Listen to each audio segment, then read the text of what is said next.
हमारे साथ में दिल्ली विश्वविद्यालय के पूर्व प्रोफेसर लक्ष्मण यादव हैं, जो उसी स्थल पर मौजूद है, जंतर मंतर के धरना स्थल पर मौजूद है। सर, आज आपकी मौजूदगी ने यहाँ बाहर कहीं ना कहीं लाया है, स्टूडेंटों में नया जोश भरने का काम किया है। सोनम वांगचुक के जाने के बाद क्या कुछ कहना चाहेंगे? आज 23वां दिन है। युवाओं ने कलम किताब के अपने हक को मांगा, पेपर लीक रोकने में नाकाम शिक्षा मंत्री का इस्तीफा मांगा, शिक्षा की बर्बादी पर सरकार से जवाब मांगा और मिला क्या? लाठी, अपमान, गाली और इतनी हिंसा जो इंसानी जहन से नहीं की जा सकती। और जितना लाठी उन्होंने मारा, अब पूरा देश में यह आंदोलन खड़ा हो गया है। इस आंदोलन को लाठी से, गोली से नहीं रोका जा सकता।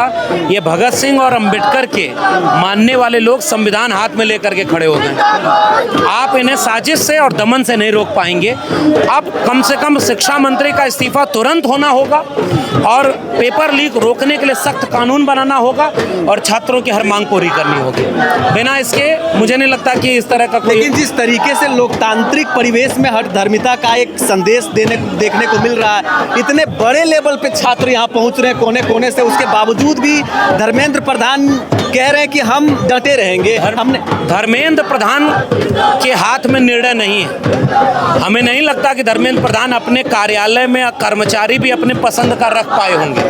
यह निर्णय लेने का काम गृह मंत्री अमित शाह और नरेंद्र मोदी का है, इसलिए सारा दोष उनका है।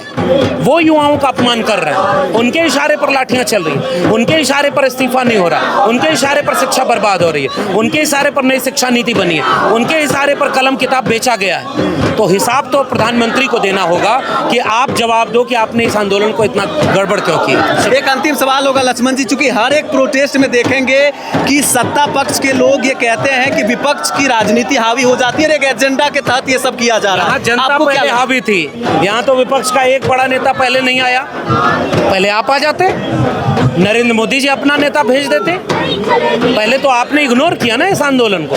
सोनम जी के बारे में आप क्या कहना चाहेंगे? हम किसी व्यक्ति के बारे में अब क्या बोलें, वो इतने दिन से अनशन पर हैं, उनको अनशन तोड़ना चाहिए, वो स्वस्थ रहें, सुरक्षित रहें। हम तो ये बोलेंगे, पहली बात वो अच्छे आदमी हैं, एनवायरनमेंट के लिए उन्होंने काम किया, शिक्षा की बात करते हैं। लेकिन उनकी दिक्कत ये हो गई कि उनका पाला ऐसी सरकार से बन गया जिसमें प्रधानमंत्री की डिग्री फर्जी है। शिक्षा को वो कोई कीमत समझते नहीं, अपने बच्चों को विदेश में पढ़ाते हैं। इसलिए अब उनको लड़ाई सड़क पर लड़नी होगी और ये आंदोलन और मजबूत हो, हम इसकी कोशिश करेंगे। चलिए, बहुत बहुत धन्यवाद।